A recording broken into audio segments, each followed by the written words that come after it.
Hello, my name is Mark Gerard. For umpteen years now, I have been a leader in the community of people who were harmed by a class of drugs called fluoroquinolones, or FQs. These commonly prescribed yet surprisingly toxic antibiotics cause head-to-toe devastation to far more people than is reported, and they are reported to cause more problems than pretty much any other drug on the market. This is a big deal. Huge numbers of people are going from being relatively happy, healthy, productive members of society to being horribly disabled, and sadly, the vast majority of us have not connected the dots. Who thinks about an antibiotic we took several seasons ago when our tendon ruptures or neuropathy sets in, or if we suddenly start having hallucinations or anxiety attacks? No one does. It took me more than 3 years to figure out what went wrong from an article in a publication called Alternet. It was obvious from the symptoms they described that this is what happened to me.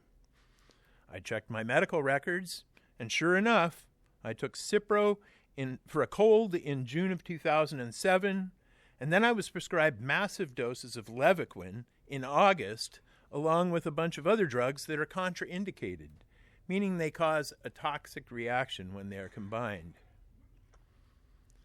In my case, the damage was sudden and it was severe, wreaking havoc immediately as I was lying in a hospital bed, given to me with no warning, let alone informed consent. My blood pressure fluctuated dramatically as all sorts of other problems set in. I felt horrible, and things only got worse. Within a few weeks, I had blood clots in my chest and arm, and kidney and liver damage requiring a tube in my wrist for daily blood samples. I had 2 tendon ruptures in my ankle, and tendon ruptures are the telltale injury or sign of fluoroquinolone toxicity. I needed a cartilage transplant from a child donor. I had pulmonary edema, heart palpitations, broken blood vessels, bloated failing veins that had to be carved from 13 entry points so far. I had a hernia, a torn lumbar muscle, 6 bulging discs, loss of bladder control, chronic diarrhea, shakes of all sorts, head pressure, visual disturbances, hearing problems, tinnitus, crumbling teeth, hair loss, my nails all fell off. I had disgusting rashes, photosensitivity, joint pain, neuropathy, and hundreds of other physical ailments that all set in at once, and most of which still plague me to some extent many years later. Compared to the hellish mental anguish I endured, though, all that physical suffering was just a walk in the park. I couldn't think straight. I couldn't come anywhere close to processing all that was happening to me. I had intense brain fog. I couldn't read. I couldn't make sense of signs. I walked into women's rooms, or I turned on the wrong burner over and over again. I could not think of anything but suicide for several years. I still think about suicide every day, but not every minute of every hour, so it has improved. My faith in the Lord has kept me alive. I will never be able to run a restaurant again, so this is what I do. I warn people about the dangers of these drugs, and I counsel and support people who have been harmed by them. I run or help run many of the support groups on Facebook. There are quite a few of them. Fluoroquinolones are from a class of drugs normally used for chemotherapy. It's like we were given chemo every day for a while, with no warning and with no support when we have an adverse reaction.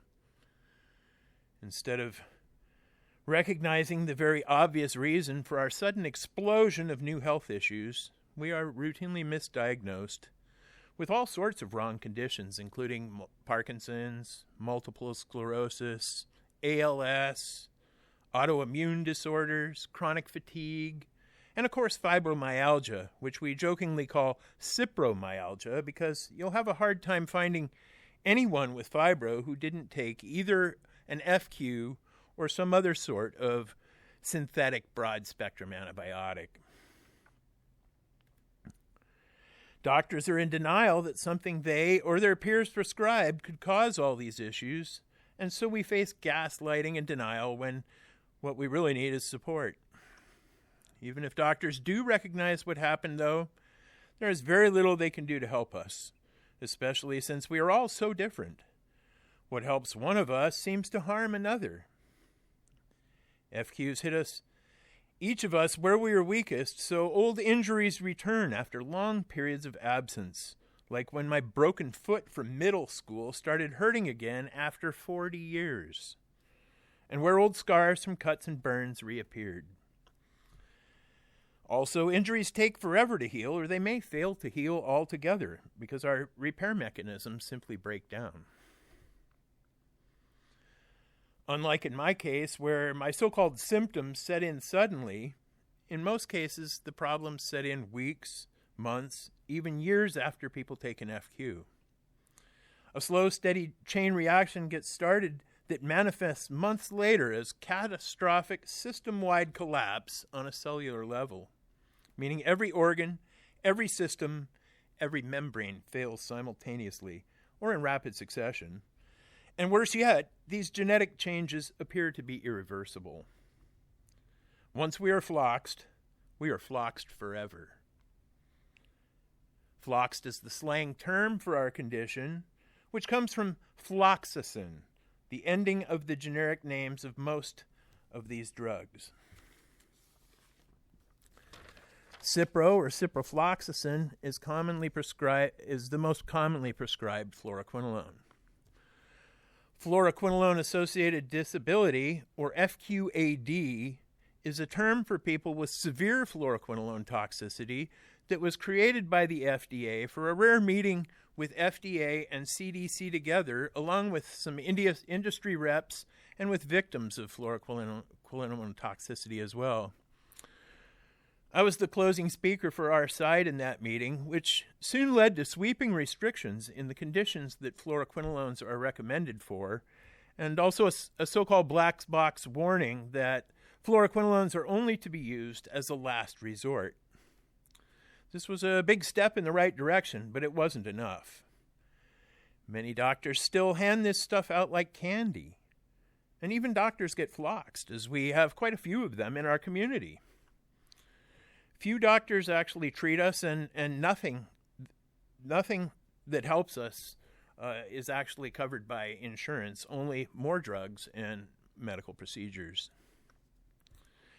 We do have many dedicated volunteers who do what they can to help raise awareness of this ongoing disaster, but sadly, we are all so sick and so tired and so broke that we are stuck at home in pain.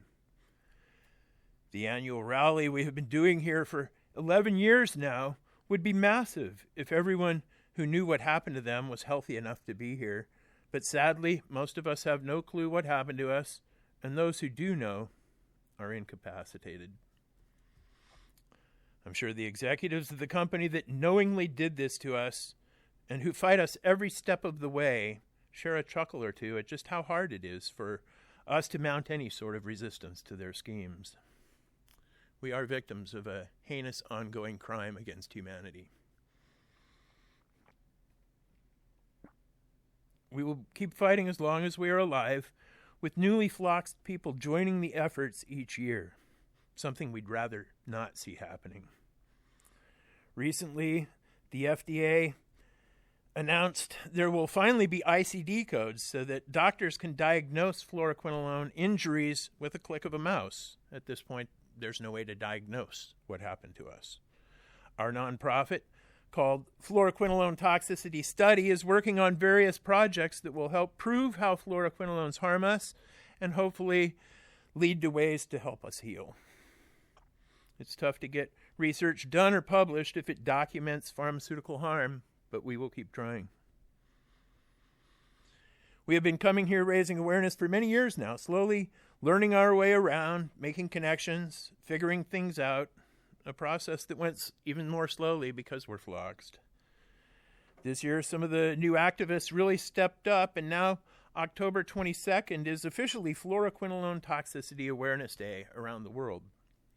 It soon became apparent that a day is not enough, and so this is now FQ Awareness Week. We have been hoping to make this video for some time, and even though I am in a lot of pain and struggling with a host of health issues, I'm here, and I'm inviting everyone in the world to come to Toronto next year. We envision an annual symposium where researchers can share new data and doctors can discuss treatments that are available, and where victims can meet with politicians and public health authorities and so on, and where we can gather to just support each other.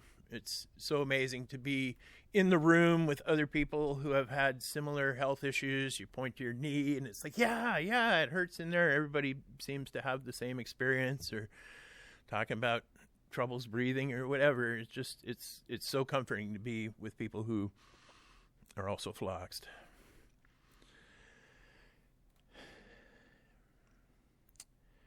So ask to speak in the media rooms in your communities. Go do this wherever you are. It took us a while to figure out, but as soon as we thought, hey, can we go in there and speak? They were very supportive of us, and so here we are doing this. So please go see if you can do this and try and get in the news.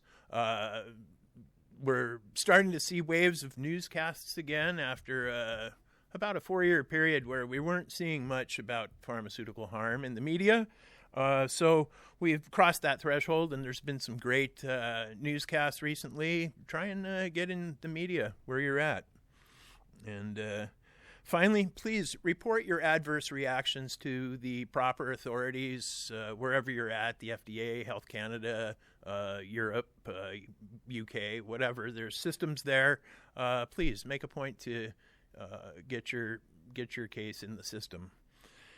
And that is about the end of where the written part of my speech comes to a conclusion, and now I'm just hitting the notes at the end, the things that didn't get in there. One of the things that need to be mentioned is that they have fluoroquinolones for pets, and your pet can't tell you what's going on, but so often my dog Delilah had Baytril or whatever it's called, and she limped ever afterwards.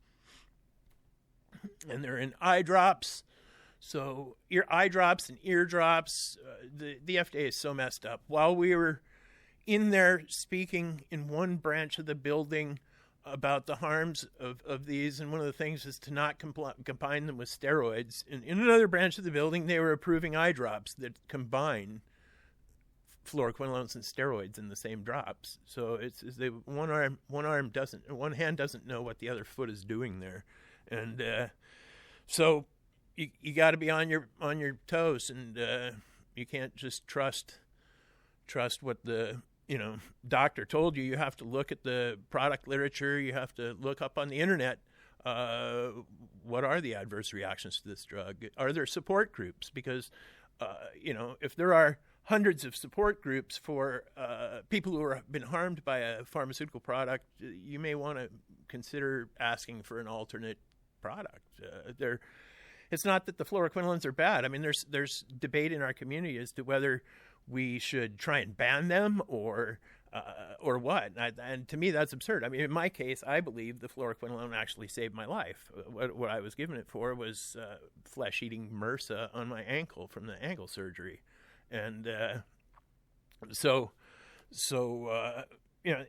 it's just the system is not working properly and not warning people about the harms, and so you have to look into this yourself. For example, one of the things that's come up recently is that the monkeypox vaccines have a warning on them that if you have problems with cipro, that you might not want to take this vaccine. So again, you just need to do your homework and look into the adverse reactions of any drug you've been prescribed, and see if there might be an alternate. If there's a bunch of them, see if there's an alternate, because fluoroquinolones should have been reserved for, they're the big guns. They should have been reserved for the last case situations when nothing else worked, both because of the horrific harm they do to people, but then also because we've wasted our big gun antibiotics on trivial infections, or even just in case. It just is so horrifying to think that the people that got floxed for no reason whatsoever. These drugs need to be restricted to hospital use, is my opinion, and even then, only if other drugs have failed. That's about everything I can think of. Thanks for your time, and I'm going to go sit down.